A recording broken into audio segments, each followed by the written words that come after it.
Good evening and welcome to tonight's On the Edge with me, Theo Chalmers.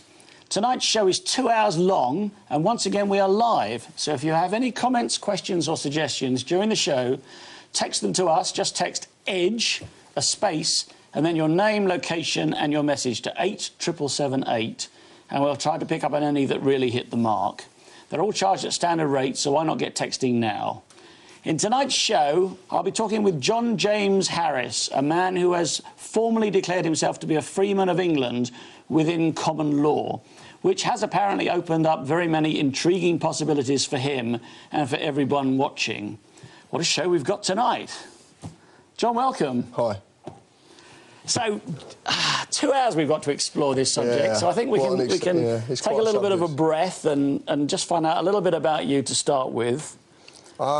Yeah, I'm basically a carpenter, a builder. I'm self-employed. I really enjoy it as well. Really enjoy the building trade. Watched it get smashed to pieces, as most things have happened in this country. I'm not all good as well, a lot of the things that have gone on concerning the building trade. And one of the sad things about the building trade as well is it's the first thing that gets hit when things start to get a bit upset, if you like. It certainly is being hit right now, isn't it? Smashed to pieces, yeah. And it's, as growing up, I don't know, I just never fitted into anything. I never fitted any slot, if you like. So would you say that you always questioned everything? Yeah, questioned. I just questioned. I thought it was me. I thought there was something wrong with me. And they thought there was something wrong with me as well. Who's they? Teachers? Parents? Yeah, everybody. They just... Everybody, you know, there's something wrong with you, pull yourself together, you know, there's nothing wrong, there's nothing... And it was like, already without even knowing what a conspiracy was, it was like I was living in one. I didn't even know what conspiracies were. What, living in the Matrix? No. No. Yeah. A lot of people reference to what we talk about to the Matrix. It's one of the ways of dismissing what we say, and a very clever way of doing it as well. OK. Well, that wasn't my intention. But it's a clever, yeah, it's quite a clever way of doing it. No, yes, definitely a world of illusion, without doubt. A world that is very much one thing that we believe it to be, but actually operates in a completely different way. Well, let's just go back into you as a person just on this journey for a moment, if we can. What I'd like to explore with you is, you know, OK, you felt different. Yeah. You asked questions. Yeah. How and why did you start discovering things? And what did you start discovering? What were the things that you first of all became aware of that kind of set you on the path to becoming a free man? I suppose one of the first things that ever struck me was the fact that I just could not be successful in business no matter what I tried. It was like I was just not meant to do it. And I just couldn't do it, and it was strange, and I could never work out why. There was never a reason. And I went to do a job. I was working for a company, and I went to cut a roof, pitch a roof down local to us, and there was a lad there who went to university, and he gave me a film to watch. He said, just have a watch of this film and just see what you know, how you feel about it. So it was Loose Change 2, obviously about 9/11. Right, of course, yes. Up to that point, up to watching that film, I was completely oblivious, and I still was after watching it the first time. What, it just went over you? Yeah, or? Yeah, OK, yeah, there's something going on here. What, yeah, trying to like... So I watched it again, and there was one bit that stuck in my mind, was a camera. And the camera was hundreds of feet off the floor. It was in a building adjacent to the towers as they were burning. When the towers came down, the camera shook before the towers came down. So it just said, you know, I just said to myself, well, there must have been an explosion. And that's all it did amount to, that something must have exploded before the towers. And then being in the building trade, thought to himself, well, what could explode?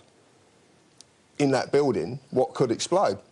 Couldn't really find, in my own reasoning, that anything that could explode to that magnitude that would destroy a building of, you know, that size. 110 stories? Yeah, big building.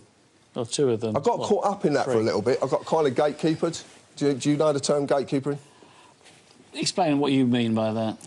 Gatekeepers are like, if you get something like 9/11 where there's a lot of controversy concerning the official version of what happened, and then people start to come forward and give their versions of what happened. 7/7 exactly the same. Well, we've done programmes on both those subjects. Yeah.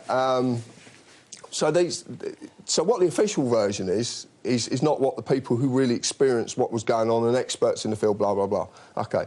So you've got a lot going on inside people trying to cover things up. So the easiest way to do it, because there's obviously some form of cover-up going on, who it's by, I ain't got a clue. I don't want to anticipate. I don't want to say anybody's behind it. I don't believe it's terrorists for a start. I don't believe it's that Al-Qaeda or whatever. But what I do know is something went on. And so they start a thing called a conspiracy theory, which is great, because the second you talk about it, someone will label you nutter. And it happens every time. No matter what you talk about, the Freemasons, 7/7, anything you want to talk about, if you're talking about something that's locked into the word conspiracy, then people will label you as being a nutter and what you're saying has no value whatsoever. So they create the conspiracy, and then they get people to get trapped in the conspiracy. And what happens is you just go round and round in circles. And this is the gatekeeper thing. Yeah, the gatekeeper is, because it doesn't matter if someone comes in and, like, anyone could come in and say to you, right, I've seen this, come and have a look at it. Oh, no, I'm just going to keep going round and round in circles because we're finding information out. Well, what you're finding out is what happens. This hit that hit that, blah, blah, blah. OK? The only two important questions to ever ask is who and why. And perhaps who benefits. Exactly, but who and why? Because there must be a reason who's benefit from why, you know, an atrocity like that would happen. The same as 7/7. So when you realise what happened in law after that, and that we got terrorist laws, quite draconian terrorist laws in both countries after both events. Mm-hmm. But when you look at them laws in a different way, you see that they developed a law to protect you from something that they say exists, when the real actual fact of the matter is they developed a law to protect themselves from you when you find out what really did happen. And what's happening worldwide is people are finding out what really did happen, and they're not using their thoughts to do it anymore. They're using realisation, feelings. So they're saying, I feel something happened. Oh, this is very interesting. Is this like the fact that, you know, people resonate with the truth? That they have a visceral... The truth does resonate. Visceral resonance with the truth, far more than being intellectually told something. Yeah, but if you're going to cover something up, then you create lies. And you lock them lies in knowledge. And then what you teach people to do is to use knowledge to control knowledge.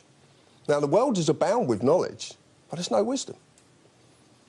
And if you use wisdom to control knowledge, your wisdom will separate the knowledge from the lies. It will separate the truth from the lies and allow you to keep it. But you've got to have the recognition of that yourself. It's no good me saying to you, this is the truth. You've got to realise it's the truth in yourself. So, of course, everyone's got to find their own truth. Absolutely. And we all walk different paths. That is not a given, is it, that everyone's truth is the same truth? No, of course it's not. Which is a difficulty, isn't it? If, for instance, you are, shall we say, a conspiracy theorist. Well, no, not everyone's and I don't think that is a dirty word, but no, if, say you were a conspiracy... I mean, the thing about 9/11, for instance, and 7/7 and so on, is that there are several theories which are not the official theory of what happened on that day or those days. So which of those alternate theories should one believe? That's the point. It's locked away. You're using lies and knowledge. Because all you're concerned about is the theories, which the theories are what happens. Forget what happens. It's why it happens and who did it and for what reason. That's all you need to worry about. And the realisation within you will tell you that it was done for a specific reason. What happened occurred afterwards. Classic. It's all theatre. It's illusion. It's the classic way that any illusion was performed on a stage when theatre first hit the world. Magic tricks. No, it's not magic tricks. Well, it's like, you mentioned, when we spoke on the phone, you mentioned the Prestige, didn't you? Yeah, but you've got the Pledge of the Turn and the Prestige. So the pledges, they pledge you something. This tower exploded and terrorists did it. Yeah, OK, I'm buying that. Right. The turn is we need this new law because it's going to protect us from them ever doing it again. OK, that's absolutely fine. I accept that as well. But the Prestige is, when you look at the law, it's a complete and utter draconian lockdown on every freedom you were given when you were born. That's why, when you talked about the Charter of Liberties, you talk about a document, a Charter of Liberties. It's a grant.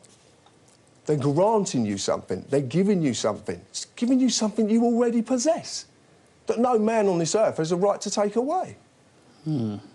Freedom's not about liberties. Liberties is a grant. Rights are a grant. That's why people get so confused, because the Charter of Liberties, the most famous document in the world, Magna Carta 1215, set up the world we live in now. They set it up. But people can't see it because they're locked into lies and the way... You say about the truth resonates because it will resonate in different sections when you land on the truth. So when you... It's like, you land... Imagine a game of Monopoly, because that's basically what we live in, a game of Monopoly. OK. Monopolisation. That's all it's about. It's monopolisation, greed, materialism, egotism, the new churches, shopping centres, the new religion, money. OK, so just to get back then to your journey, if we may, because I think that's a nice way of describing where we are now when we finally get to that point. So you saw Loose Change 2. Yeah. And you watched it twice, and something dawned on you that it wasn't what you thought it was, and then you felt that you were being held by some gatekeeper from learning more. No, I didn't at the time. Didn't at the time. Didn't even know what a gatekeeper was. Didn't understand anything. I was still completely oblivious to everything. So what was your next stage then? I wanted to find out, and I didn't want to use the lies and knowledge of the internet. There's a lot of lies and knowledge. There's a lot of truth out there, but you've got to wade through so much rubbish to get to it. So I wanted to design something, in a way, I suppose. I wanted to build something that would allow people to come to me and give me information. Because I don't like reading things. I read law, that's about all I read. I read law because I find it funny. You find it funny? It's very funny. Yeah, when you read it the way I read it, it's hilarious. You just got to read it right. But I read law, and I've read law books as well. I read their law books, because their law books are even funnier. Who's they? You mean the states? The Law Society. Oh, the Law Society's law books. Yeah, okay. Yeah, if you read their books, I mean, okay, there's a classic example in the latest Black's Law Dictionary 8, and they define a person, and they say a natural person. How can you define a word with a word? How can you define that word with the same word? You can't. It's a mockery. If you go in Black's Law Dictionary 3, you'll see that person is a fiction. Let's talk about that then. Let's talk about the person. Yeah. And how we understand the person in Well, what do you society. think a person is? Well, it doesn't matter what I think. No, what do you think a person is? I'm asking well, you I'm a person. You're a person. Are you? Well, I believe I am. You're not yes. a human being, you're a person. Well... Or does it mean the same thing? Well, my understanding from when I was a child is that a person and a human being are the same thing. Same thing, OK, right. So, in law, you're a human being, but in the legal world, commerce, you're a person. That's the difference. OK. And what is the difference, then? Just calling me a different name? It's the way you're treated, massively. It's about jurisdiction, solely about jurisdiction. In common law is upon the human being. In fleet, commerce, admiralty, whatever you want to call it, UCC code, whatever, then your person is a fiction. But the jurisdiction, what they need to do is to get you to act, for you to represent that fiction. You've got a limited company. It doesn't exist in the real world. It's not real.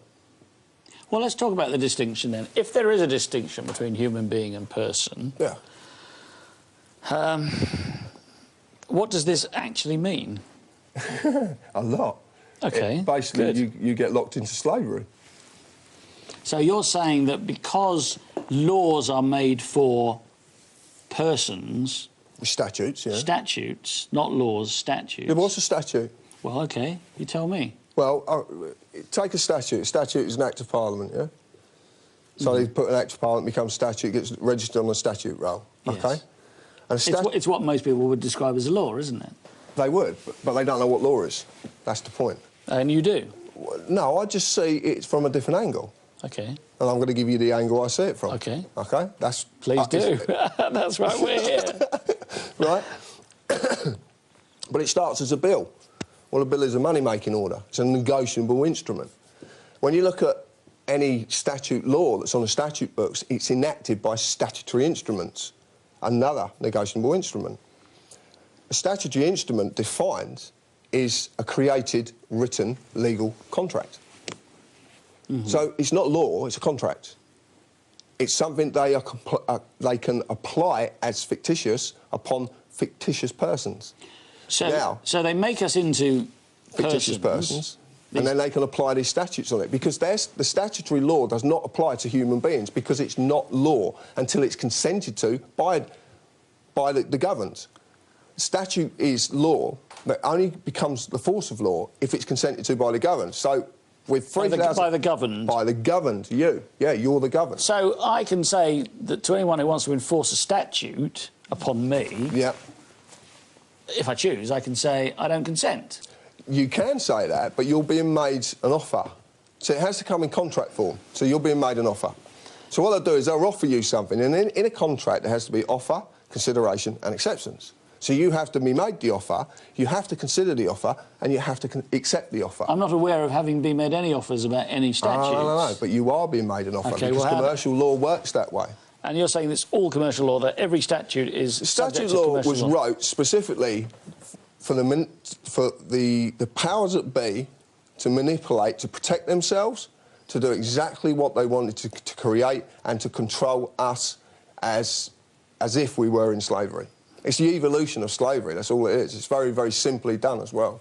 But you have to look at the law, and you look at the great laws that have gone through in this country, Declaration of Rights, 1688-89, Bill of Rights, Act of Settlement, the Act of Union, all these documents that are these very, very powerful, famous statutes that are still, one of them is still in the law books. Oxford's law book just recently, they brought one out, and it's still in there, and it still names the Act of 1701, the Act of Settlement, because it is so important to what they do and what they've actually achieved with that. And they needed these statutes in place. The statute law is very, very... It's wrote in the form of a constitution. And if you look at what constitutions are, they're the fundamental principles the government adopts to make for society to conform to. Society being the biggest word there, being the socially dominant members of any community. Also translated as a partnership, where all parties have to consent. So, if I get this right then, what you're saying is that apart from laws, which are different, statutes are all passed with some sort of presumed consent from us. No, absolutely not. No. OK, excuse me. A statute law is a negotiable instrument. It's a bill. It's a money-making order. Right? The government, as being the Cabinet, the Privy Council, will take the statute and they'll meet at number 10 with the bankers and they'll sell it to them. So they pass a law, yeah. Statute? No, they make a contract. It's not law. It's a contract. Okay. They get this contract and they'll go to the bankers and they'll say to the bankers, the private sector, they'll say, we've got this statute and we reckon it's worth $6 billion. Well, for instance, it might be something like we're going to put up speed cameras everywhere. Ideal example, OK? We've got this statute, we reckon it could generate a revenue of about $6 billion. That's fine, OK? Per annum. Per annum. Will you lend us that on the strength of that, but we'll give you everything in excess to cover the principal sum plus the interest. So what they do is they sell it. They sell it to the bankers for the money. In advance of passing the law? Not passing the law. Statute. It's not a law, it's a statute.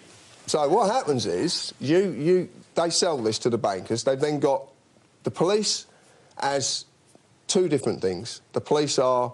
The human being is a policeman or woman who is there to uphold the law, serve and protect, never deny or delay right or justice to any individual who lives in this country, no matter where they're from.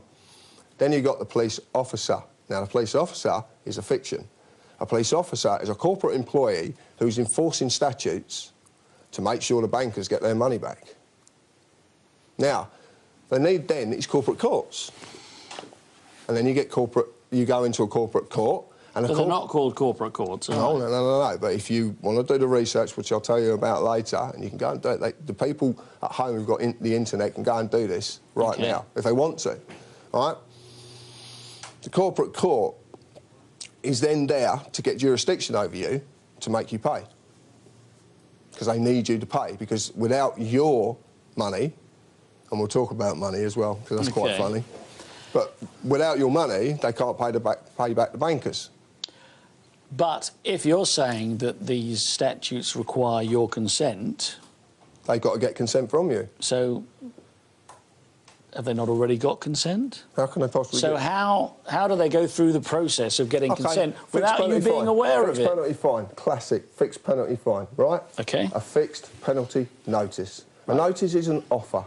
They're offering you something. You're going back to the definition now of the word notice. But this is legalese. This is a different language. Let's do this is a language of the law society. OK, let's go back to this. Let's look at the word notice. What does notice mean? It means it's an offer. Basically, they're offering you something. And what they'll do is they'll offer you something. They're offering you the ability to pay them some money.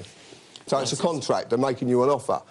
You've got to consider it, and there's a consideration built in, and the consideration is that if you pay within 7 days, then it's half the price that we're saying it is. But if you don't pay within a certain 24 days, whatever, 14 days, it's the price that we're saying it is. Right, very cleverly done. You've been offered something, the chance to pay them some money because you're in statutory violation, OK? You're in violation of the statute because you've sped, presumably, or whatever you've done. OK. Parked on a yellow line. They lock into the contract the consideration. You know, there's a consideration. If you pay now, you don't have to worry about it. But also what they're locking is an estoppel by acquiescence. And the estoppel... Well, let's do this slowly. An estoppel by acquiescence. Yeah, basically, if you ignore it, then you agree to the terms. OK.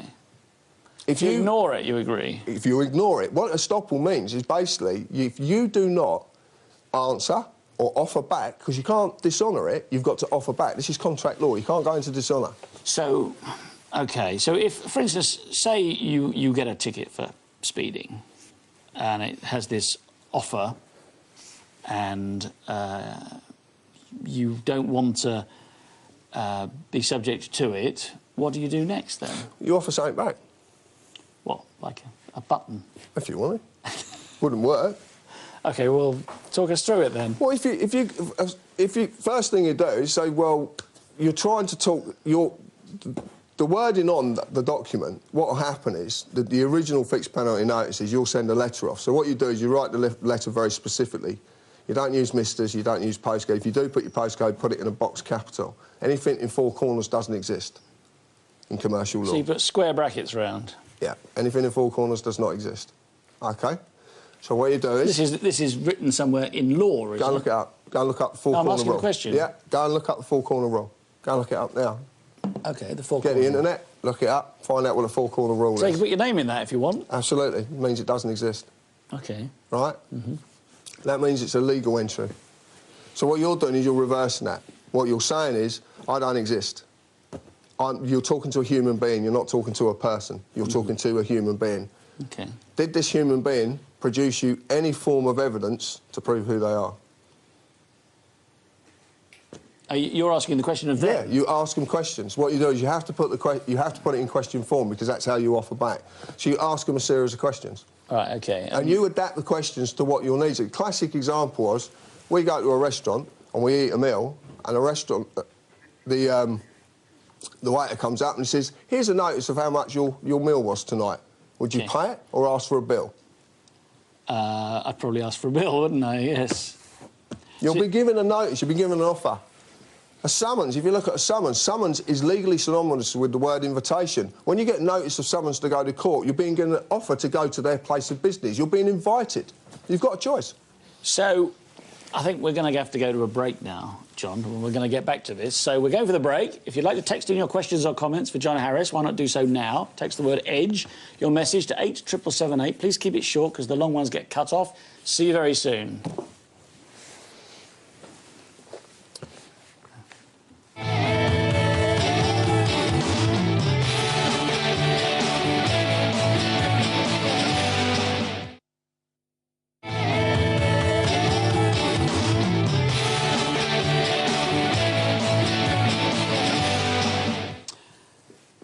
Welcome back to On the Edge with me, Theo Chalmers, and my special guest tonight, John Harris. John, we were just talking about when you get a notice in the post for some offence that you've committed, which is subject to a statute, and you're saying that the notice they send you is an offer. It is, yeah. And as such, you can make counter-offer. Absolutely. Or ask questions. Yeah, but Okay, let's put it in your... Put the ball in your court. What would you do? Say you were driving down the road and a camera went flash and you got in the post, you got a notice, an offer to pay them X amount of money, or if you pay within 7 days, half of that money. What would you do? I would personally just write to whoever's issued the ticket, and I would just explain to them in very simple terms that they're talking to a person, and the person doesn't exist. They need to talk to the human being. The human being was driving the car, not the person. The jurisdiction they're trying to apply upon me is a Fleet Admiralty jurisdiction. Well, I don't exist now. Fleet Admiralty. So this is Admiralty law. It's Admiralty law. If you want, funny enough, we went through it yesterday, and it's really quite funny. Look at the word bank. You know, bank directs the currency. It's, you know, it deposits on the bank, it withdraws from the bank. It's all to do with water. Think of a woman, the child comes from the waters down the birth canal and gets birthed, and then a certificate of registration it's all the words. Based on ships. Yeah, it's all Admiralty stuff. Yeah, it's all you got to do. But they call it fleet because the fleet basically left this country and went over to about 52 other countries and developed and employed exactly the same system. And the original prison that the Botany Bay inhabitants come from was a prison in London called Fleet, on Fleet River. Oh, right, of course, yeah. So that was basically where it come from. OK, so you would write back as a human being? Absolutely, yeah. Not as a person? No, because I'm not a person. Well, we'll get to that bit. We'll get to how you became a free man in a bit. But you would write back and you would say... What would you say? What would you make an offer? Yeah, but you'd ask them some questions. Are you aware that you're dealing with a human being, not a Yeah, I'd ask them person? also as well. I would just give them enough information to work on. They'd probably send back to me and say, you know, we don't understand what you're saying, blah, blah, blah, which is what they do. So you just keep asking them questions. You just literally, that's all you keep doing. And you just keep asking them questions, you know, basically, prove who I am. Prove it. Show me evidence that you can prove who I am.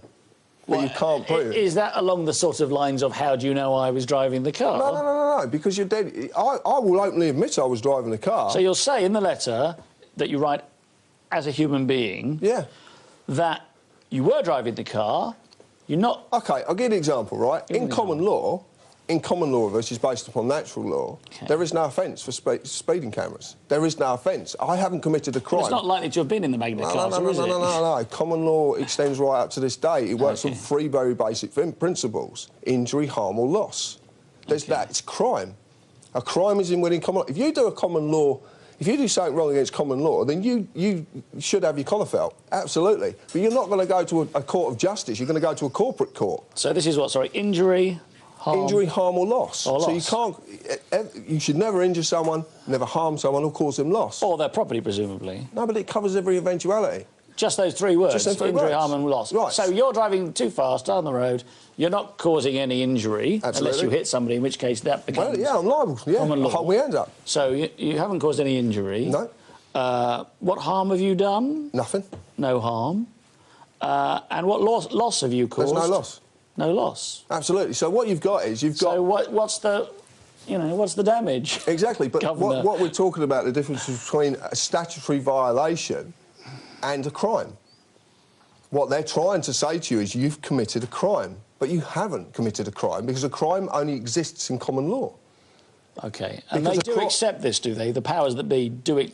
You have some fun with them. You have some fun with the police. One of our members has just recently had some real fun with... a couple of police officers. It was very... I would ask... See, if I was pulled up by the police, which I have been, and recently for a seatbelt, which I won't, I won't go to their court of law because they've got no jurisdiction over me. You were not wearing a seatbelt? Yeah. And now you're going to shoot the messenger. Everybody does. No, what... you know, I'm simply asking the question. The question is... I got shot to pieces, and it was quite funny, actually. My view about a seatbelt is... It's my choice. Everything is about choice. If I make the wrong choice, OK, and I go through a windscreen, well, that's what was meant to happen.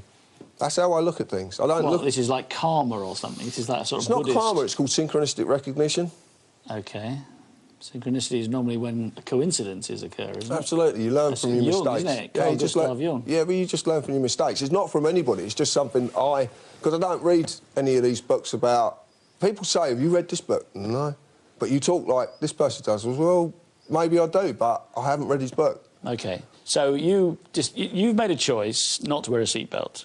I made a choice, yeah, not to wear a seatbelt. Because you don't believe that not wearing a seatbelt creates any harm or injury or loss. To me. And you obviously aren't going to sue yourself. No, but see, that's the point. Compensation nation. Now you're going along like... Do we want to go there? No, you don't want to go there. We've only got 2 hours. You don't want to go there, but it is a compensation. Let me just start. I'm going to start reading out some texts here because otherwise we're never going to read any out and people are going to get upset. And I'm saying to text in 87778. Keep them short, otherwise they get cut off and I can't read them then. There's somebody here, I think it's John, saying, it's so good to know there are men like you in the world. Thank you, John. So I don't know whether they're John or they're saying thank you, John. But anyway, there you go. Oh, my God. There's one here that's been cut off again. It says, how do mothers who have had their children stolen for forced adoption and fathers denied their parental rights after divorce take their children back? I think we're going to have to get back to that one, don't you? Because that's a bit down the road. There is. We do know of something that happened recently that I can't quantify. I can't validate it at all. We're going to try and get some validation. Is this to do with a person? Yeah, basically, a lady had her 4 children taken away, and about 2 or 3 days later, the social services brought one of the children back. And when the mother questioned the social services, said, well, the reason we brought the child back is because we don't own it. You never registered it at birth. Well, they actually said this. I did actually see that on your website, actually. No, we're trying to quantify it. What I'm saying is I get this information I work very closely with a gentleman called Brian Gerrish, and Brian gets some phenomenal... I should say, he was supposed to be my guest last week, but unfortunately he suffered a bereavement in his family. Yeah, his poor mum. I know, I was there. And he couldn't come. Yeah, I'm trying to get him back. I've been working at Brian's house to work at his house. So, what a small world. Yeah. No, we're really good friends, and Brian gets the most colossal... He gets like, they served him, so funny, they served things on him before he's even wrote about the subjects. That's how funny it is. This is how panicky they are, because of this baby P issue and Linda Lewis is the issue about the child who's now 22 and still not allowed to see her parents. I mean, these sort of issues. So Brian gets all this information. We get a lot of information, and we suddenly start to realise that it's the birth certificate that is the problem. All right, we seem to have segued into that. Let's get on to the birth certificate thing, because that's on my list of things to ask you about. Right, well, birth certificate basically is the creation of the fiction, the creation of an entity that This is the difference between a person and a human being. So this happens when you register the child? Yeah, but you're told you've got to register the child. You're told you must. Now, in legalese terms, in the Law Society terms, must is synonymous with the word may. So you've been given a choice. Because at the end of the day, it's a statute. If you don't register after 42 days, they reckon you get £1,000 or whatever they reckon, right? The truth of it is that you'll get about an £8 fine. A year later, the Attorney-General will actually write you a letter to say, would you like to register your child? They can't make you do it, OK? See, I didn't know that. I mean, I have 2 children, you've done and I registered them. Yeah, I did it at all. Can you imagine how I feel now? So when you look at the birth certificate, right, and look at every part of the birth certificate and look at the wording that's used, and it's incredible. Absolutely incredible. But the last bit is the most interesting. The father is classed as the informant, right? The informant. And his qualification is he is his father, so he knows that there's a child being born, so he can inform on that child. Yes. Right. So what if the mother registers the child? A lot of single parents register children, don't they? Do you know what? I don't know. That'd be something we could look at. But we've looked at a couple of birth certificates to quantify this, right? To have a look at this, and I'm going to do more. Underneath, it says this is very fascinating. I like this piece. Okay. This is where you start talking about different jurisdictions. It says your name, which is not a signature, it's wrote, and it says the declaration of. Now, a declaration is in common law. The only person who can make a declaration, which is a declaration or affidavit within common law, is one of the most powerful documents within law, because it's a sworn oath of your truth. OK. Yeah? So you swear that this is your child or whatever? No. You're just saying it's a declaration from a human being because he has to act on behalf of the fictitious father, which his name is in capitals, to inform the child is there, so they can make another fiction out of it. That's how it works. So basically what it is, but if you So want, when we register our children... you put them in slavery. You just don't know. They become a bonded slave. Yes, that's exactly what it is. Exactly. That's quite powerful stuff, isn't it? No, but it's the truth. Go and look for it yourself. It's the evolution of slavery. Look at my children's birth certificate. Yeah, I know, but the evolution of slavery is something that's quite amazing when you look at the word slavery and you look at sort of civil relationships between people and a state, and people use the word citizens. Citizens, we're not a republic. We're not subjects either. Subjects is that means we're subjected to the rule of something. Well, we are a constitutional monarchy, aren't we, officially? Ah, do you know what a constitutional monarchy is? Do you know what? I have a feeling you'll tell me, John. A constitutional sovereign, very interesting. Constitutional sovereign is locked in constitutional law with no powers whatsoever. They can guide, they can warn, and they have the right to be informed. That's it. That's it. That's it. That's all they head can of do. state. Basically, what they are is a mascot. We're paying an awful lot for this mascot, aren't we? Yeah, no, but it was needed. It's a requirement for them to succeed in what they've done. To get us to where we are now, it was a requirement, and they had to lock a certain dynasty into the requirement as well, using another part of this country as a bargaining chip. What do you mean another part? Come on. Don't tease. Mate, there's so much to this. It goes all the way back. You know, I mean, Magna Carta, look at the wording of Magna Carta and pull me one article. I've got it, actually. It's funny you should say that. I have a copy of it. Magna Carta, 1215. Yeah. I've got all the ones you've highlighted on your website. I should say your website is www.tpuc.org, which stands for, I've written it down somewhere, the People's United Collective. Absolutely. There you go. Anyway, and you can download copies of Magna Carta, Charter of Liberties of Henry I, 1100, Declaration of Rights, 1688 to 1689, Bill of Rights, 1689, etc., on this site. Anyway, Magna Carta. What do you want to know? Well, what do you want to tell us? Well, pick one of the articles. Well, I think the one you point to quite often is 61, isn't it? Yeah, but 61's too complicated for this. You go a little bit. Go 38. 38, clause 38. OK, in future, no official shall place a man on trial upon his own unsupported statement without producing credible witnesses to the truth of it. OK, so what does that say to you? What do you get from that? Well, I suppose if you confess a crime... Yeah. That's not to be believed by a court without independent corroboration. Brilliant. So you really got it. That's a really good fundamental thing, because if you've got someone, obviously, who is not right in the head, and they're going to, you know, for whatever reason... There is, yeah. There's people out there who really don't... I don't know why, but they're not right in the head. They don't make the right decisions. So you could get someone to admit to something that they haven't done just because they feel intimidated or pressured into it. So that was designed to do that. But it says a word there. It says man. Isn't man in law also a woman? No. What's the definition of man? Well... One of the definitions of man. Well, legal definition of man. Of or the same quality. You've lost me. Well, of all the same quality. So As what? Right. The people the document was wrote for. The barons? Absolutely. Let's pick another one. 38. Well, I think we need to go into this one a bit more. No, go. I'll explain what I mean. 39. Pick a number. If you'd like to text in the number you'd like me to pick. Right, 39, OK. No free man shall be seized or imprisoned or stripped of his rights and possessions or outlawed or exiled or deprived of his standing in any other way, nor will we proceed with force against him or send others to do so, except by the lawful judgment of his equals or by the law of the land. Gave the world trial by jury. Sorry? It gave the world trial by jury.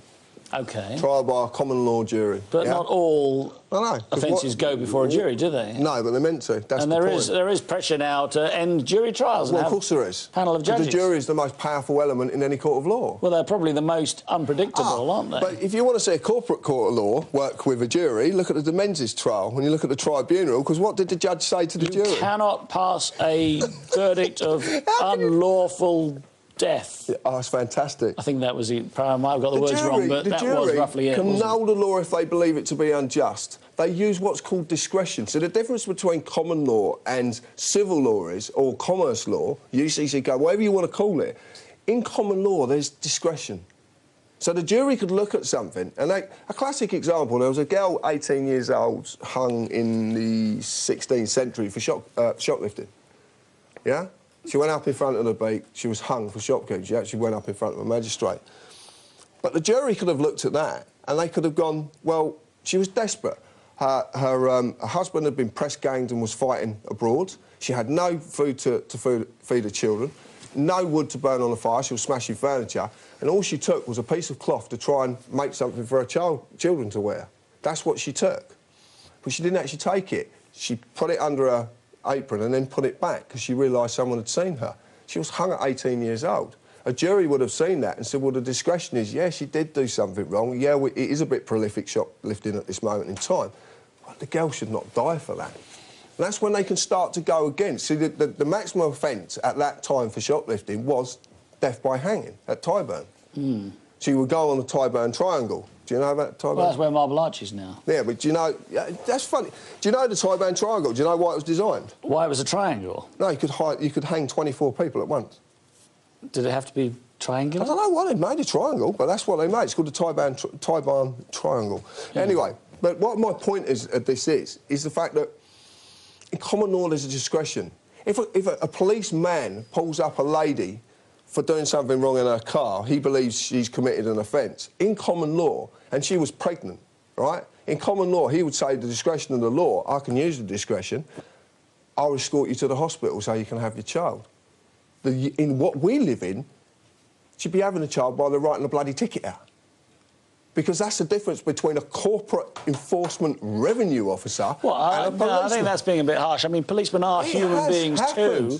Well, it might have happened because there are bad people in every walk of life as well as there are good people. I've got all the admiration for the police in the world. A lot of my friends are police. Well, then not all of them would stand there while a woman's in labour and write a ticket out, would they? No. If they act as a policeman, but as a corporate revenue employee, collecting revenue, there is no discretion.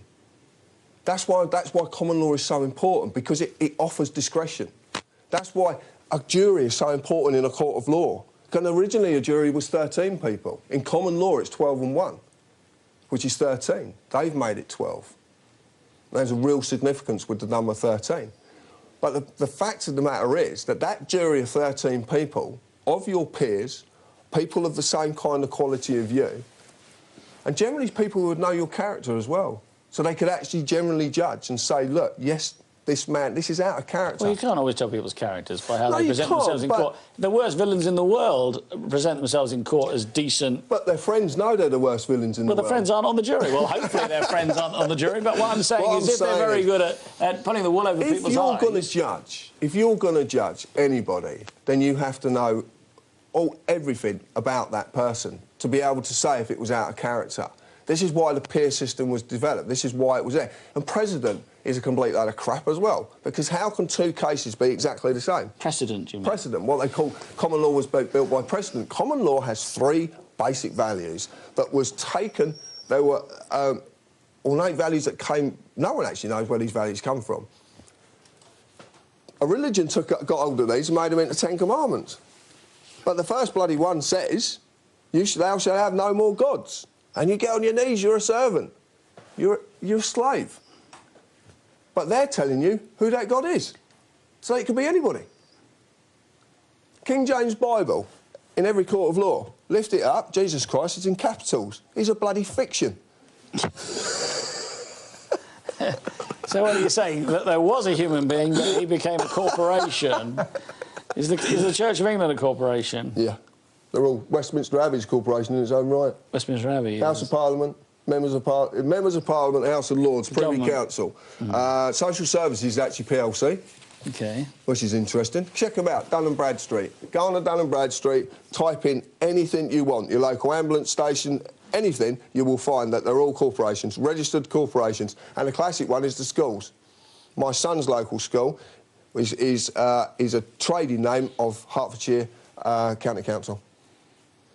If they're a business, There's someone invested in that business who wants paying back. Shareholders. Well, I know these academies, these Tony Blair academies are... Why are all the certainly... public services in this country registered businesses making money when they're meant to be public services paid by your tax? I won't say mine because I don't pay it. You. So why are you paying tax, income tax, and a good rate of income tax as well? I've got to say, that's a question I ask myself quite often. But you're paying such a good rate, and then all these public services that are meant to be funded off your tax money and your council tax money, well, why are they registered corporations? Well, I don't know, but I mean, I do receive those services to some extent. You know, I do it if the house was on fire, the fire brigade would come round, and if I need to go to the hospital, it's there. Why a corporation, though? All right, Watford General Hospital. Okay, it's the trading name. Yeah. Of the Hertfordshire NHS Trust. Right. So it's a corporation. It has to make money. It has directors that need paying. You know about that, don't you? They're called dividends. Well, I don't know that I do know that about that because I have no personal experience at Watford Hospital. No, but you know... I'm clever to say I've never been there, but... But you know what I'm talking about, not about the hospital, but you know about the dividends, OK? You know this is what corporation is about. So why are public services in the whole of the United Kingdom, corporations and businesses, when they're meant to be paid for by public money, our money, your tax money, why are they independent corporations, all part of bigger conglomerate corporations? You've got Hertfordshire County... It's an interesting question, isn't it? Because you wouldn't expect them to be incorporated as businesses. Why have you got corporate courts? Every court is registered as a trading name of the Ministry of Justice. So it's just all about money. Every police force is registered as a profit-making corporation. OK. The members of the Houses of Parliament are registered as a profit-making corporation, which means you are electing new directors. That's all you're electing, new directors. So nothing will ever change, because politics is theatre. It's complete theatre. What you see going on in the House of Parliament is theatre. OK. It's an outer government controlled by an inner. By the advocates. Right. The judiciary. So I think what we need to talk about, I mean, we're going to go to a break in a couple of minutes. We've still got a couple of minutes to go, but what we need to talk about when we come back, I think, is we need to talk about how you avoid paying tax. That would be an interesting subject. Easy. Certainly one of interest to me. And also about money. Oh, money's interesting. I think that's it. Let me read out a couple of texts. Somebody says here, if he was injured without wearing a seatbelt, the injuries would be considerably worse and more expensive for the taxpayer and the NHS. Responsible people, and that's how long you get. So don't go longer than that, because I don't know what you say. Presumably you're saying responsible people wear a seatbelt. Yeah. OK, there's another one. Attack the messenger. Yep, I got here. Was pulled for car tax. Police made my two kids, 7 and 9, sit in my car, engine running on the side of a dual carriageway while I was processed. Well, I guess that's a bit like what you were saying, but she wasn't in labour, was she? So I can't read that one. So it's quite funny, though. Unfortunately, no name attached to it. There'll be some choice ones come through. So we do get one or two good ones. So, yeah, I mean, I think to go back to that point about the police working for corporations... Yeah, the fiction does, yeah. Do they understand that they're working for corporations? I feel there's some that do, because of the wording you can use. Well, the higher levels? Or... Oh, yeah, definitely. The inspectors and the chief inspectors are what I call customer services. They come out, if a police officer's done something wrong and he's going to be... And you put a complaint in, especially one's called dereliction of duty, which is in common law. Yes. He'll come out and try to flannel you. He'll say, oh, it's no good prosecuting you, you've loads of paperwork, and all they're going to get is a tap on the wrist. It's customer services. Right, we're going to go for another break now. Once again, if you'd like to text in your questions or comments for John, text the word EDGE to 87778, and we'll see you very soon.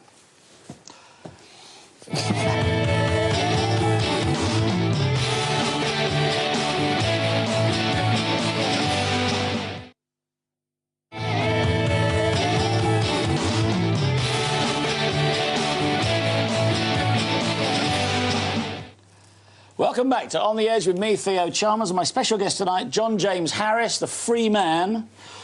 Well, John, this has been really interesting so far, and I'm going to read you a couple of texts before we start off again. Absolutely brilliant, bravo. Isn't it a shame this information doesn't get fed into the mainstream? John should go on Question Time. Ian from North Wales. I don't know if Jeremy Paxman would be as nice as I am, but... Anyway, here's another one. John, I'm a copper. You're spot on with your comments about police work. Good work. And here's another one. Where can I find out more info from the guy on the sofa? Things need to change. Well, the answer is go to www.tpuc, which stands for the People's United Collective.org. So www.tpuc.org. OK, keep the text coming in. There's another one. Why don't I read this one before we get onto the subject? Then they have books that can be audited, or am I just being duh? And by the way, I'm not being anti what you're saying. In fact, thank God for people like you. And then it gets cut off, I'm afraid, because the long ones do. So I think what they're asking that question is, these corporations, if they are corporations, like the hospital and the police and the courts and all that, they're asking is, do they have books that can be audited? Well, yeah, if they're a corporation in their own right, it's... You touch on subject, you know, and when you touch on these things, you look at the... You start to dig deep into money and what money really is. And the whole concept. We're so going to get onto money in a second, but let's get into it gently. But it explains it all because of the book entries. Because if they're creating a debt in the first place and giving it to you, you pay it, then that zeroes that debt. That's basic bookkeeping. Anybody knows that. You don't have to be an accountant. You know, you create it, someone pays it, it zeroes the account. But you pay in two different ways. There's different ways of paying, and there's something that came to light was what was called accepted for value, which a lot of people have dissed, and they say, oh, there's all this information in America, it don't work, blah, blah, blah. We're living proof it does work, because we do it. Now, accepted for value, you only do really on, you know, like sort of... companies and corporations... Aren't you getting a bit ahead of yourself? Shouldn't you be explaining what money is before you get to... No, it leads to it. I'll explain what it is. Excuse me then. See, when you accept... Right, I get a bill from the tax office for 33 grand telling me that I've got to pay them £33,000. This has actually happened. I can show you it. It's in my briefcase. I don't doubt you for a second, John.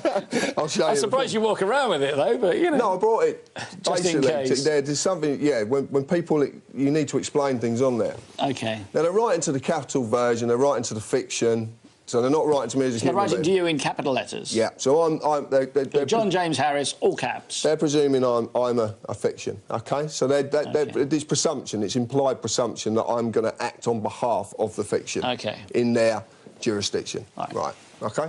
I'm saying I'm a human being, and I'm not going to act. I'm not going to act on you. So I get this bill comes through, and they say to me, you owe us £33,000 and some pence and other pounds, whatever it is. Right, and it's in a box. I think, yeah, the £33,000 would probably do it for me, wouldn't it? Right. Wouldn't worry about the pennies. No. But, well, it's all imaginary anyway, so it might as well be 3 pence, because they're not getting a penny.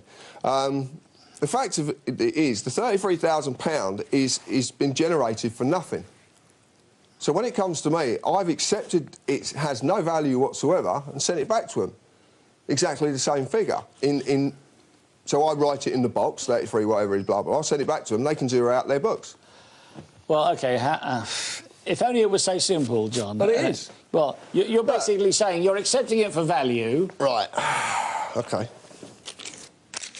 A nice, shiny piece of paper. Note. No, piece of paper. Well, I'm sorry, but that is a £20 note. Well, that's what Unless you make it yourself. Now, you can take this to a shop and you can go and buy... That's very kind of you. I'll have it now. You want it?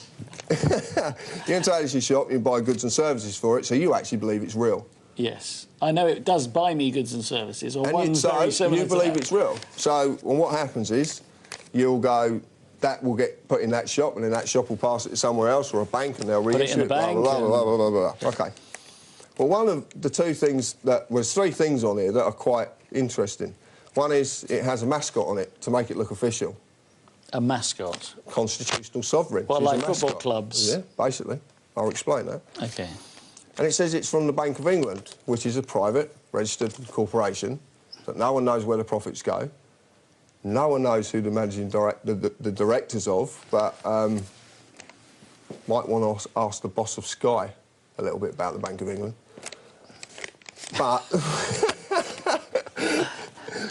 it also says very clearly on it, I promise to pay the bearer on demand the sum of £20. OK? So if I take this to the Bank of England and say, right, you've promised me to pay me something here, can I have what you've promised? They'll give me another piece of paper, which is completely worthless. You know, one of those. Yeah, exactly. But they'll take that one, presumably. Yeah, but what we used to say on it, I promise to pay the bearer on demand the sum of gold, or sterling, silver. Silver. Pound sterling, right? £20 sterling, as you would call it. But because our money is fiat currency, it's not backed by anything. There is nothing to back this at all. So in reality, if there's nothing to back this of any value, this is an IOU. It's a promise to pay. That's why it says, I promise. So what happens is, you just say, I'm promising to pay you at some time. So this is because it's fiat currency, yeah, because we're in bankruptcy. And fiat, if my Latin is still doing any good in there, is, I think the Bible starts with fiat lux, which means let there be light. I don't know, but I'll take your word on it. Which is Latin. Yeah, and so therefore the fiat part of it must be let there be. Yeah. All it basically so let there be money. All it basically But there isn't any, is that what you're saying? There is no money? Basically what the money is, the money in effect is a debt. We're in bankruptcy, so we're in receivership, but we're in Chapter 11 bankruptcy, which still allows us to trade. What we're constantly trying to do is pay back this bankruptcy that can never be done. Because the bankers, the private sector have put so much, the principal and the interest has got to such a rate now that the income tax that you pay, the rates that you pay, the council tax you pay, cannot cover this anymore. So now they have to bring in statutes to sell to the bankers and enforce upon the people. More taxes, hidden taxes, all these hidden taxes. Stealth taxes, but it's not tax. It's basically fraud. You're saying the debt can never be serviced. It can't There's be, nothing to back the currency. The currency has nothing behind it. Because Gordon Brown, for instance, sold all our gold at the bottom of the market, didn't he? Yeah, but at the end of the day, gold's, if you want to go, it depends how you want to go with this. You can go a number of different ways. You know, I mean, if you look at what gold is just a pressy piece of metal. That's all it is. What gives it value? Well, I suppose it's immutable, isn't it? Unlike some metals that rust or oxidise or whatever, gold is immutable. You can leave it in the ground for 10,000 years and you can pull it out and it's shiny and lovely. So why does that give it any value? I don't know, it's quite... Exactly. It's got no value whatsoever. It's only got the value that you attribute to it. Okay. So it's if you like, the consumer who attributes the value to something. If you've got a bar of gold and you tell me it's worth £600 and I say it's worth £1, right? The only difference is that we disagree on what it's actually worth, because value is derived by the person. Well, the word pound comes from the weight of a precious metal, doesn't it? Which it would have been originally, yes, and the reason this stuff was designed was because obviously they couldn't carry this stuff around, so the bank could basically, I'll take your bank, I'll give you this piece of paper, and you can hand this to people, and if they ever come back, I'll give them the gold that's... I promise to give them a pound of gold, or a pound of... You take this to... A friend of ours took one of these and a birth certificate down to the Bank of England, and she... And she went in and asked. They escorted her out of the building and then locked the doors behind her. She would then decided... Sorry, I'm sorry. I was reading a text and I completely ignored what you said there. Say it again. Right, a friend of mine went down to the Bank of England with a birth certificate and some money and just said... And actually tried. Actually tried it, To do what? To get what it's really worth. To find out what they would say. Yes. Well, two security guards escorted her... Is this the woman with the dog? That's also on your web. I've read her story on the website. So she goes in there, she gets escorted out, and the doors are locked behind her. She decides to stand on the street and tell everybody what's just been done. She gets descended on by the corporate employees, and remember that the City of London Police are a completely separate entity. They have their own state, their own police force. You know, they've descended on her. She's put into Westminster Magistrates Court on a public disorder, which is a statute. For going into the Bank of England and asking for her... No, for standing on the street and telling people that you can't do this, because she's telling them the truth. She goes into court very cleverly, and I admired her so much for this. She spoke to me and Richard the day before. She went into the court and just refused to get in the dock. She refused, point blank. She said, I'm not a criminal, I'm not going in the dock. I have papers, I'm representing myself, I need somewhere to sit, a glass of water, blah, blah, blah. Magistrate in the middle chucked her hands up, didn't know what to do. Clerk come across, case dismissed. All because she refused to get in the dock. Because they can't act upon you unless you're in that dock. Why is it called a dock? It's maritime law. Not very obvious, is it? Let me just read you a couple of texts before they scroll off the screen. John for Prime Minister from Rosand Mart. Perhaps not a job you want. Is your guest one of David Icke's love children? No, I don't think so. Do I have to repay my bank loan? That's Will. We get a lot of them. John for Prime Minister again. She's very keen. All conspiracies are just greedy white men doing what they do best. Lie, cheat and steal from other greedy white men. Wake up. Ah. That's an interesting one, I must admit, yeah. No, it's just white men. Yeah. But not everybody's designed to be woke up to this anyway, because it would cause absolute chaos if it... What if everybody woke up to this? What if all the national newspapers tomorrow had your story, this, the guts of this programme on the front page tomorrow? Absolute carnage. That the money is worth nothing, and that you can discharge a debt by simply giving them more. If that's a promissory note, which I understand that it is a promissory note, then all you do to pay a debt is give them another promissory note. Absolutely. So just go, yeah, I accept it. Here's my promissory note. Yeah. Now yeah, but you're going down lines that are very, very complicated, and it's not that simple. No, because I suspected that might be the case. Because they've signed the system up. It's fantastic how they've done it. Actually, you shouldn't admire them for what they've done, but they have created something that is just. It is an amazing entity what they've created, but it's a fire. If you want to analogise it, you put a fire and it's a fire that's consuming everything. And unfortunately, when a fire consumes everything, the only thing it's got left to consume is itself. And that's what we're seeing happening. All right, well, let's just talk about how you deal with debts like your £33,000, because you haven't really said, where does that go? I mean, you can ask them questions, you can accept it for value. Well, I was told them to put me in court. You asked them to put you in court? And how long ago was this?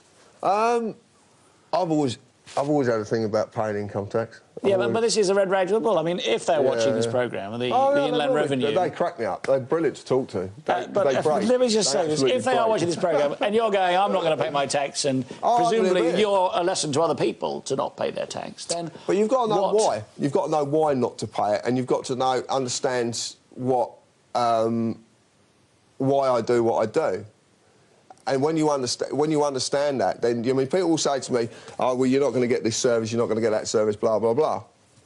None of them services are paid by income tax anyway, so I'm not bothered. This guy Will is going, well, so do I? Do I have to repay my bank loan? You're very persistent, Will. John, sort him out, will you? I'd speak to him on a personal level about that. So if he wants to contact me after, I'll speak to him on a personal. It's not for broadcasting. Really? Why not? Come on. Because our viewers are mature enough to... No, there's certain things that you really need to understand before you can go down certain levels. Income tax really easy, because income tax, initially what you can use against income tax is the 1848 Felony of Treason Act, which is a statute that exists, but it's a very... When you look at that statute in retrospective, it actually says that you're not allowed to give aid or support to traitors of the Crown. Right, we're going to get onto this, aren't we, onto the Queen?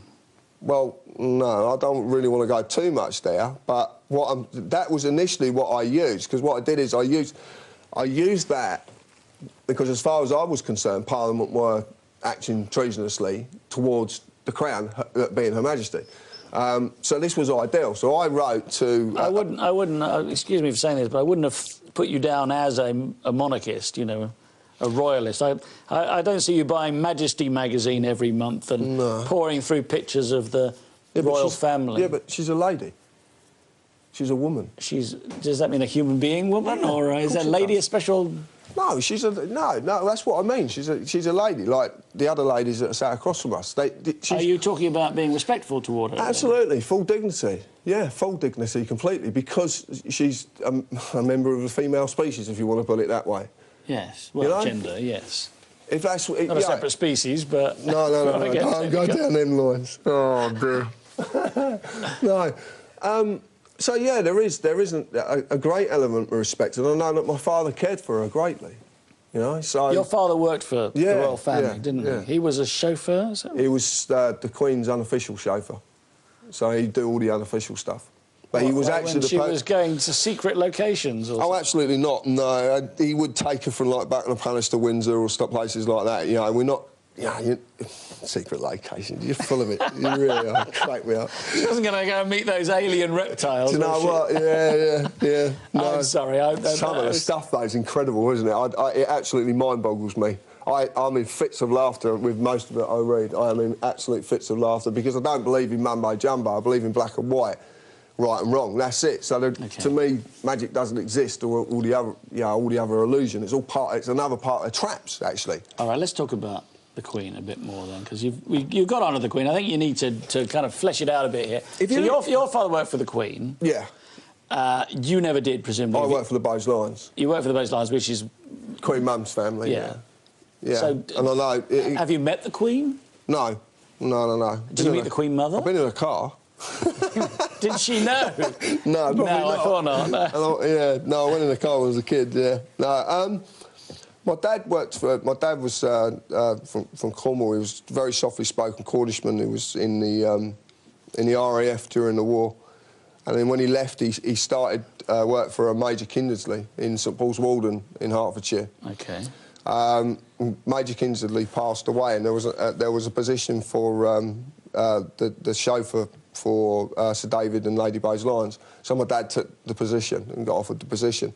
Part of in doing that was doing the unofficial engagements for Her Majesty. So I know my dad had, you know, even though I could never ask him because he died when I was young, when I was 7, but I never had the chance to ask him. But I know in my heart, I know in my heart that he was a pure gentleman. My father was... Everyone you ever talk to, and you talk about John Harris, or Jack, as they called him, and a lot of Cornish people get named... There's that many Johns down there, it's incredible. Especially Harris, it's the most prolific name in Cornwall. So they would... If you talk, they would say he was just a gentleman, he was just a pure gentleman. And I know that he respected that, because he respected people, and he respected, you know, women as general. He was one of the old type who would open the door, allow a woman to get in the car, and then shut the door after. A lot of respect, old doors open, you know, just but you would have to do that if you were a chauffeur, wouldn't you? I mean, yeah, no, but he did it kind of like outside of the role of being a chauffeur. Okay. He was just genuine, you know, very genuine person. So I know that in my heart that he respected her a great deal. And I feel sorry for her family. It's one of the things a guest of yours recently said is, you know, the royal family's been seen, you know, at a Nazi funeral. Yeah? But it's a member of his family. Well, I think that's Philip, isn't it? Yeah, but why not? It's a member of his family, so why not? Yeah. Would you not go? To a Nazi funeral? Probably not, No, listen to... Well, no, but to put it in another context, listen to what I'm saying. If you want to mar something, if you want to really, really smash something to pieces, then what you use is every concept you can. So you take stuff. You look at the... I've got a relative and he's in the Nazis, yeah, OK, whatever. He dies. I want to go to his funeral. What's wrong with that? He's part of my family. Doesn't matter, he's still part of my family, no matter what he's turned out to be. Well, that's understandable. Right, so but what I'm saying is that's the clever... This is what they use against people. This is why the lies and the knowledge goes out on the internet. I think we need to get back to the Queen here, don't we? Yeah, I will get it. Takes me a while. But the thing is, the Queen is... I don't know if she's been duped. I don't know if she's complacent. I know in my heart that she's a good person. I know that Brian says exactly the same, Brian Gerrich, because he was a lieutenant commander within in the Navy. And I don't think we can talk about what he thinks, really, without him being here. No, but here, his point was very, very, very apt, what he made. And his point was that he was at there was a party held, and the Queen attended with a lot of top-ranking Navy officials, and Brian asked her a question, is this an official engagement that you like doing it, or is it an official engagement that you've just got to do because of your position? And she said, no, the difference is with tonight, I'm with friends. And it was like Brian said, I just got a really good feeling from her. And that's very important to me, because the word friends, I mean, she was with friends, so does it mean that... You know, I mean, I don't know if I want to talk about how the Queen feels about things, but she's never been very... She's never expressed her emotions very openly, has she? She can't express her emotions. Diana certainly did, didn't she? Yeah, she was interesting. you know. But anyway, we don't even want to talk about Diana because that's a whole other subject. So the Queen, now, I think we need to get to you. Now, you declared yourself a freeman of England within common law. Yeah. And in your method of becoming a free man, which is therefore a human being, not a... Fiction. A person. Yeah. Square brackets, capital letters. Yeah. You invoked something to do with the Queen. I mean, I've got a copy of your freeman of common law thing. I don't want to read it all because we go mad. No, it's quite long. But you talk about the Queen. And you say that you deny and withhold all allegiance and obedience to Elizabeth the Queen to the precise purpose of providing some defence to Her Majesty's person, royal estate, blah, blah, blah, blah, blah. What's all that about? What it was initially is like I said, I haven't said it on camera, I'll say it now. When the website started, I was totally in the dark about everything that was going on worldwide. And through a process of people just contacting me and giving me information, I started to see patterns, history repeating itself, different bits and pieces that and it brought me along different lines. And I was talking to a gentleman one night, and he said about Article 61. I talked to another gentleman, he mentioned Article 61, and I talked to another gentleman. That's the one in the Magna Carta. These are constitutional... People who know the Constitution back to front, or as they perceive the Constitution to be. Mm-hmm.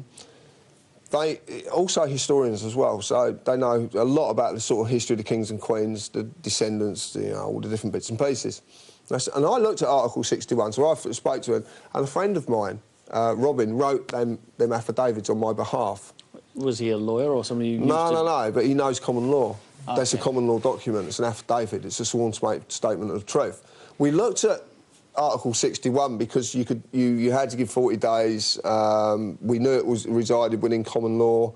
It's a very powerful article indeed. People argued you needed barons, but yeah, at the end of the day, all I wanted to let Her Majesty know and the government know, I'm just fed up with what's going on with the country. The country doesn't work anymore. You're destroying it. As far as I'm concerned, you're the culprits.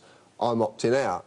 So when I opt out of the system, then, you know, I'm basically saying I'm not going to pay income tax because of the traitors in Parliament, the 1848 Felony Treason Act. I'm not going to do anything at all. I didn't understand anything about contracts and contract law, commerce or fleet or any of that.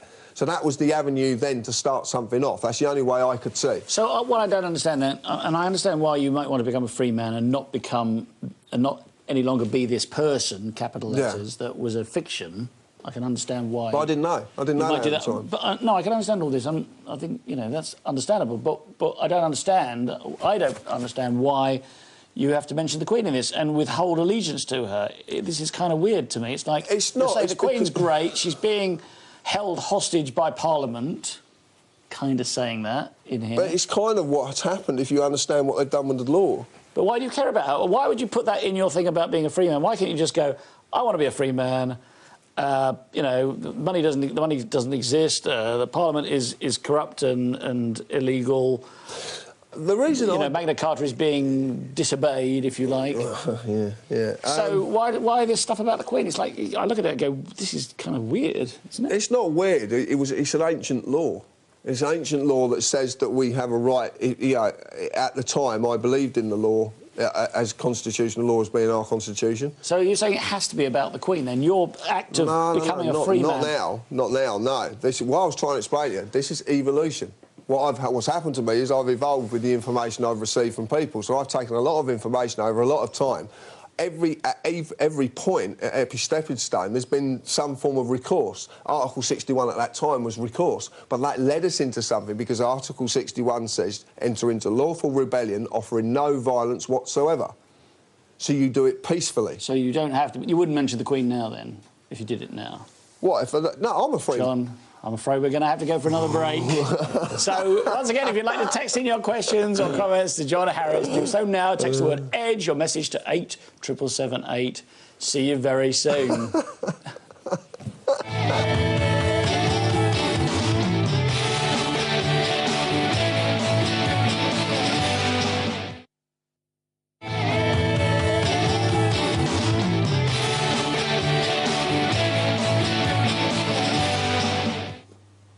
Welcome back to On the Edge with me, Theo Chalmers, and my special guest, John Harris. John, We've covered a lot of the ground, haven't we, tonight? We have covered a lot of ground. Yeah. So, you're a free man now. Yeah, but you've made right. this you made this declaration. Who did you send it to? The Queen. You sent it to the Queen, Yeah. and did she acknowledge it?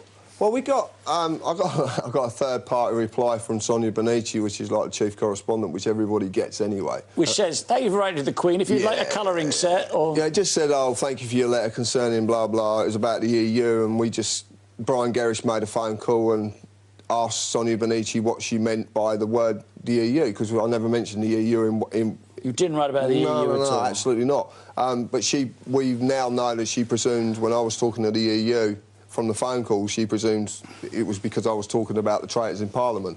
And there's a lot of references all over the place about the EU and the traitors in Parliament. Because a lot of people think that we're selling ourselves to the... Yeah, but you need to know the EU doesn't exist. It has no legal personality whatsoever. It doesn't exist. People say it hasn't had its accounts signed off for 14 years, but if it doesn't legally exist, what accounts are we talking about? It's not a corporation, then? It's not. It's not. It's not. We found one that isn't a corporation. No. It's just a way of trapping Europe. It's just... It's a what trap? Just a way of trapping Europe. They couldn't get it with the Commonwealth. They got it with, something else. I don't want to go down them lines because you're entering into a whole different realm. Let's talk a bit more about your becoming a free man. I think that's important because I think there are probably people out there. I know, look, I've just... Can you repeat his website? This one says he's great. So, yes, it's www.tpuc.org. Royals have no divine right to be royals. It's a title afforded to them by those who dream it fit. Royal blood doesn't exist. Fiction. Paul in Warrington. Divine right was from the Stuart Kings, which was derived from... it basically came out of the Papal Bull Templar, who were actually the ones who created... The Templars, the Knights Templar. Yeah, the Papal Bull Templar basically created Temple Bar, which is the advocates, the inner and outer temple. Oh, where the courts are. Yeah, in this country... The barristers. Yeah, basically what you've got is you two-tier everything. You've got a two-tier community, which is the socially dominant, and us, who are fooled by a promise to do the hard work. The only valuable thing in this country is what we do for a living, every single day. Because if we didn't do what we do, this country stops working. And the hierarchy can't afford for that to happen. So they have to fool us into giving us a promise. We'll promise to pay you at some time. So, but it doesn't exist. There's a lot of other things that you can go along in them lines. I don't want to... We haven't got enough time to talk about it. And they are quite complicated, some of them as well. But we've got two-tier everything. Two-tier law, we've got a two-tier community, which is basically one world society, which is what is being created. The socially dominant want to maintain their social dominance. That's basically it. It's not... People say New World Order, blah, blah, blah. It's the socially dominant. They've got everything. Well, social, the word social, to me, sounds a bit kind of soft and cuddly. You know, you say socially dominant. I mean, you're talking about society, aren't you? Yeah, but that's the socially dominant members of a community. They're the ones who will do anything to maintain their social dominance. So they're not quite as cuddling as you would like to imagine. Well, no, I don't particularly imagine that those people who do control the Federal Bank and the Bank of England, indeed they do. They are the socially dominant. And in a way, everybody... The whole system's been tiered down. So anyone... We talked about this. Anyone who owns a company, who employs people, who pays them a promise at the end of the week... With fiat currency, which is just nothing. What are you maintaining? Your social dominance. It's the truth, though. You're enslaving people. I'm enslaving people. Yeah. You're doing exactly the same, but see, because we mimic what's given to us. Everybody mimics the same thing. And hopefully, half the people who hear this information will start to realise that, this really is what's going. And then what you do is you take the very simple system that human beings live by, which is in communities, and you put ism on the end of it, and you completely destroy that as well, which is what they did. Everything with an ism. Socialism, like capitalism, communism, Marxism, socialism. They're all isms. Anti-disestablishmentarianism. It cracks me up. All of it cracks me up because it's just, when you understand what's going on and how simple it is, everything that's complicated in the world has a simple foundation. We have a motto on the site: the truth is simple, mankind makes it complicated. And it is absolutely true because it doesn't matter. That is true, yes. Yeah, if you take the most complex building, it's still built on a set of foundations. There's nothing... Except the World Trade Centres, clearly. It's a circular argument, isn't it? Let's read out a text. Dave Ellison has written, in 1989, the 1989 Children Act overruled common law which states the father owns them. Can they do this? Dave Ellison? No. They can't overwrite common law? They cannot overwrite. See, common law, I know Dave as well, common law is everything comes from natural law, common law, the three basic principles. Nothing can overwrite it on a human being. But then when you enter into the world of commerce, which is Admiralty and Fleet, when you enter into that word, then you're then dealing with fictions. Remember, the children of fictions. They're dealing. The social. Well, they're capital letter names are their fictions, if you like. Is that what you're saying? Yeah, right. I'll give you an example. They're human beings, aren't they? Right. Everyone in the audience, go and get your V5 document for your car and look at what it says. It says a registration certificate of the registered keeper. Yeah, it is the registered keeper, I know that, yeah. Now, how could they possibly take something that is lawfully yours, i.e. the car, and crush it if you don't put tax on it? Well, hold on a second. They don't. The reason it's keeper is because it might not be yours. It might actually belong to a finance company, for instance, or it might be a company car, and you're the registered keeper. No. If your issue is with the word keeper... That's fair enough. That's absolutely fair enough, a company car. Yeah. But the finance part of it, it's still registered to the DVLA. The DVLA need to know who owns that car, because the registration, that's why they'll take the car and crush it. Now, well, they don't do that very often, do they? They do take quite... Why take them off the side of the street and take them down a compound and charge you extortionate costs for keeping a car because you might have parked somewhere they deemed that you can't park. You haven't broken no common law, you've not committed a crime. There's no loss, harm or injury. So they've stolen your property. In common law, they've stolen your property. They've caused you a loss. You've lost your vehicle. Now, take that concept one step further. If you're only the registered keeper, that means that you signed over the ownership, the possession of that vehicle to the government. But when you sign that... Yeah, because apply... V5. No, apply, you submit a registration of application. Submission is to bend to someone else's will. Yeah? You register, when you register something, you hand over possession of it, and when you apply, you're begging. And it's implied that you know what you're begging for. Look the words up yourself. Look it up for yourself. Now, this is why the social services can take children.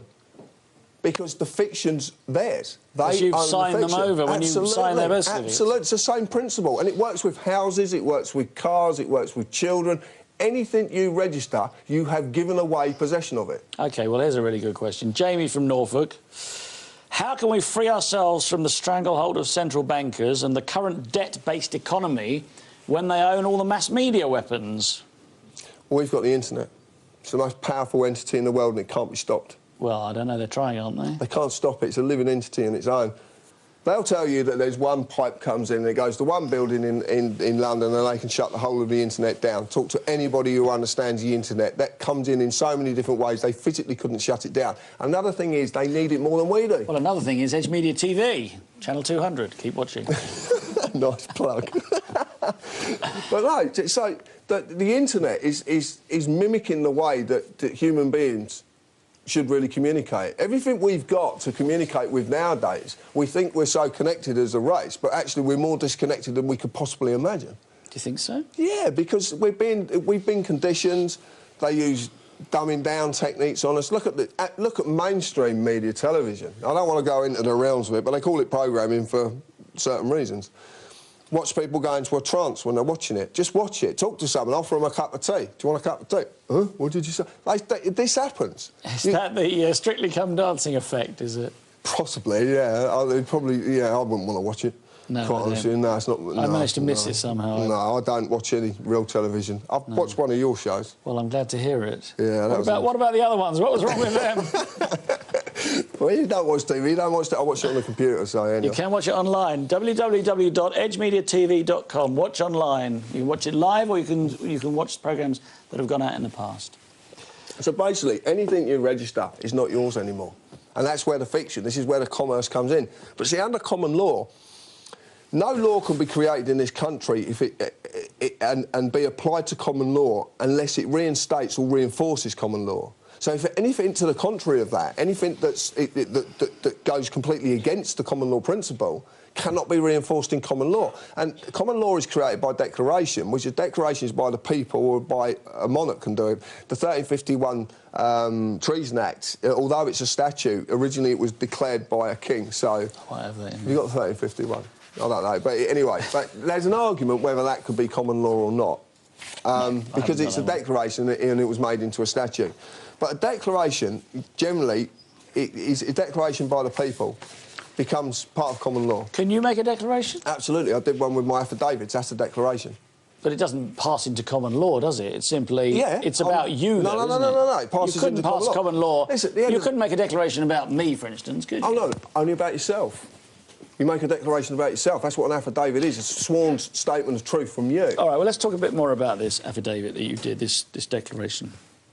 Well, I'll tell you, can I just... I would like to expand on one point, though, if you don't mind, because all the affidavit achieved in the end, now we know, was to allow Her Majesty, the Royal Household and the Foreign Commonwealth Office, where they ultimately end up, lets them know how many people have done this and why. They're fed up, OK? They know the country doesn't work. How many have done it? Well, we don't know, because I don't want to ask anybody. But that was what it did. What I come to the determination of was this, and this is very simple. Under contract law, a birth certificate was done on your behalf.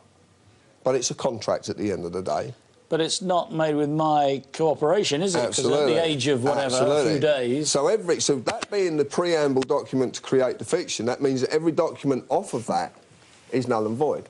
It's illegal, it's void. So in commerce law, it doesn't exist. So when you get your national insurance number... It's all farce. It's all farce. But I suddenly come to the determination as this.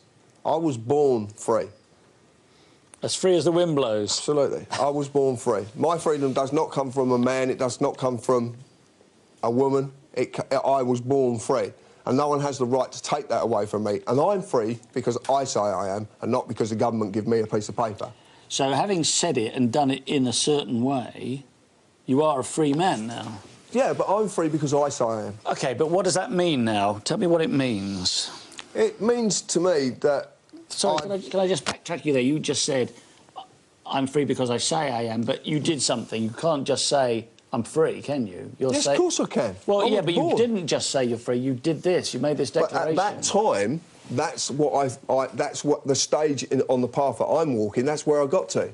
And I believe that to be the right thing at that time. There's other times, if you want to go trawl the website and look at it, you'll see I was talking to people about political parties. I was talking to people about other things. But I had to talk about them subjects to be able to get other information to come to me to understand what them subjects really are. That's why I needed to... You need to go into something to understand it. It's like... How many people say, I know how you're feeling? But it's like, if you're an alcoholic and you get counselled, generally the person counselling you is an ex-alcoholic because they're the only people who really understand what you're going through. And how many times do we say to people, oh, I know how you're feeling? But if you've never lived that experience, how could you possibly know? You couldn't. OK. You know, so if I say I'm free, I'm free. And I don't want their system in any shape, form or fashion. I can't wait. But you are part of society, whether you like it or not. Absolutely not. Well, you walk down roads that have been paved by taxpayers. Oh, this is great. Yeah. Oh, it's been paved by taxpayers, not corporations. Well, somebody's paved them. Not corporations. Well, they may well be corporations. What I'm asking you is, how do you reconcile being free with being a recipient of some of the benefits of the society? Name the benefits that I get. Well, if your house burns down, for instance, the fire brigade will come out. I haven't got a house. Well, you have somewhere you live, don't you? I stay in places. OK, well, if the place you're staying in tonight...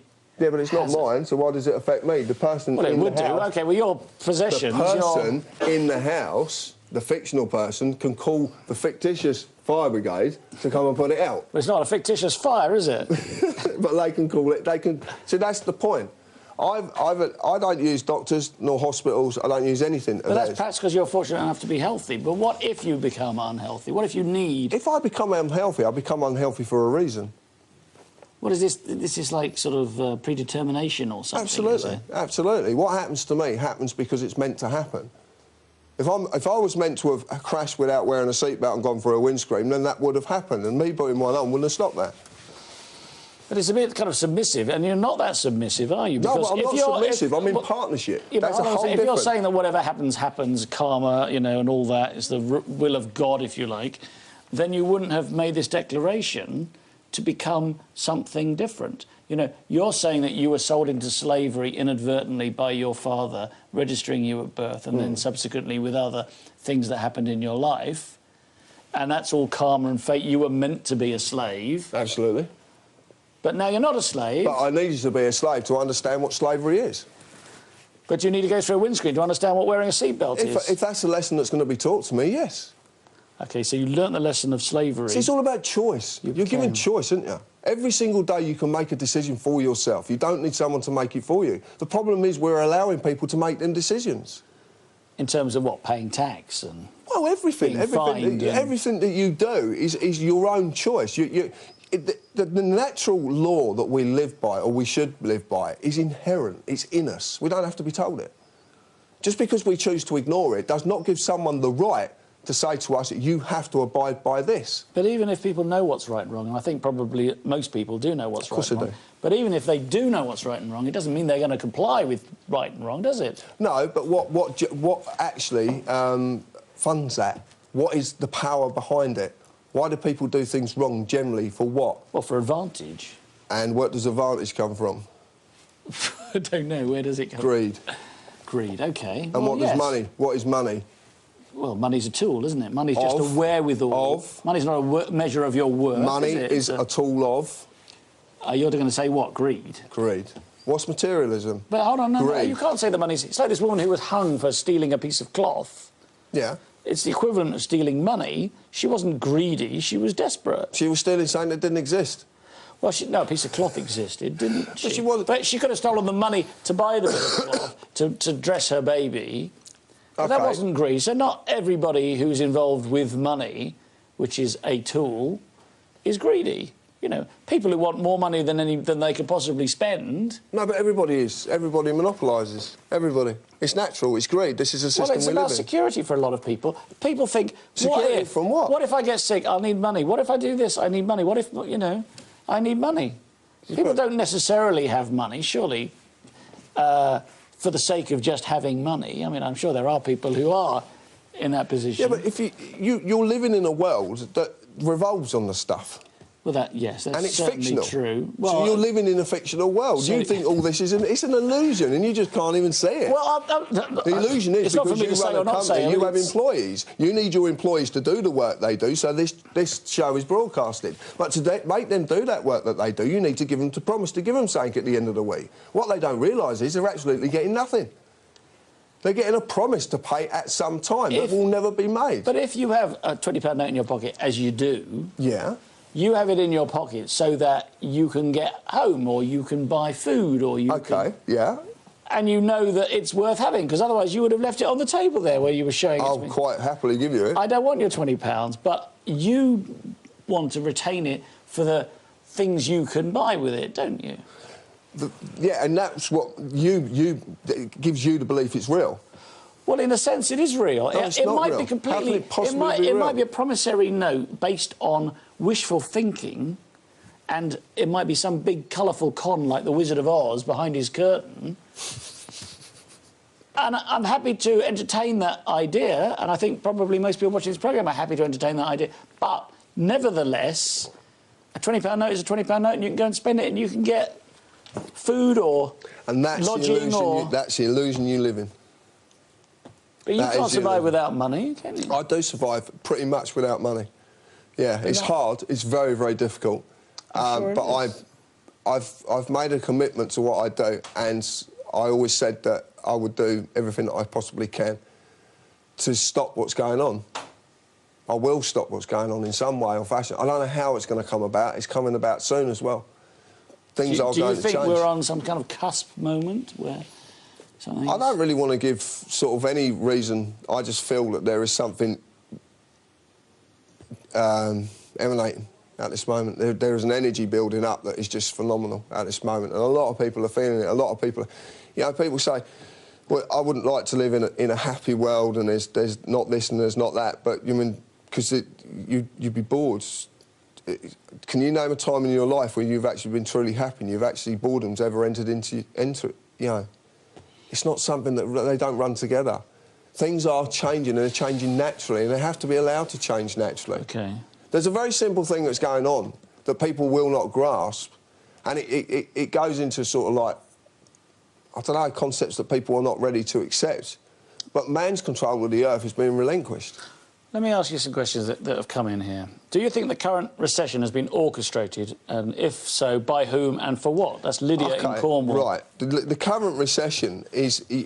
people say it's being orchestrated. It's just something that fractional reserve banking will end up doing. It cannot go on. If they set about now, to the end of their lifetimes, they could never create enough paper money to warrant what they say exists. They could never do it. And the more you create... If you create another £20, that makes that £20 worth less. And that's worth Well, less. that's the hidden tax, isn't it? Inflation. Worth. Inflation is the hidden tax. Exactly, but it's all based on something that doesn't exist in the first place. OK, here's another good question. Can you consider being free and being tagged at the same time, starting with the identity card? That's Vincent from Belfast. I don't really understand that question, but how can you possibly be free if you're tagged with an identity card? So you would refuse it? Absolutely, point blank. OK. And they would then try and enforce that with a statute that I wouldn't consent to. OK. They can't bring that in through common law. No, of course not. So they've got to use a statute. So I won't consent to it. So take your card and do whatever you want to do. Here's another one. This is from Jamie NFLK. Don't know what that means. Oh, Norfolk. Yes, internet allows truth to be shared, but why are the masses not revolting? Why are so many still so ignorant? What needs to happen to reach the masses? You don't need to reach the masses. There's enough people who already know what they've got to do when they've got to do it. You mean there's a critical mass? No, you don't even need a critical mass. You just need individuals, every walk of life, judges, magistrates, the MPs, people in government, civil servants, they all know that there's something very wrong. They all know there's something very wrong, but they're caught up in this materialistic, well, biggest thing is status. Status. Why do you sit on a chair that's higher than me? I didn't design the set. Exactly the same as a judge in a courtroom. He's higher than you. It's intimidation. Do you think I'm here to intimidate you? No, not at all, but that's society showing its true colours. That's the persona. I am this person, I will sit higher than you. Can I sit over here? I'll sit there. No, seriously. No, but I'm just giving an example of society. This is how status works. Statute comes from the word status. It's the legal position of a person or a thing. OK. This is what... It's all about it. What we live in is a society that is just solely dominated by socially dominant people who want to maintain that. They've created an illusional fiction called money to keep us doing what we do every day. The only valuable thing in this country are the people and the work they do. That's all that's valuable. John, we've got about less than a minute left. So what do you want to say? What do you want to say? It's all coming to some kind of head? I'll say one thing, and all I'll say is this, is if England was a car, who would be its engine? Come on, you must say more than that. No. If England was a car, who would be its engine? Who would be its engine? The people. And what happens if the engine stops? The people are the engine? Absolutely. The power is with the people? It's absolutely, always has been, and it always will be. We've just been fooled, that's all. We've been duped. Final word. Thank you. Thank you. Right, that's all we've got time for. Thank you very much to everyone for watching our special 2-hour show, and to those who sent text in, and thanks to my special guest, John James Harris. If Mandy would like to phone me offline, I'll answer her question. If you've enjoyed the show, please tell all your friends. Please look out for our exciting new set and opening title sequence in the new year. Until then, happy Christmas, and remember, they're watching you, watching us, watching them. Cheerio.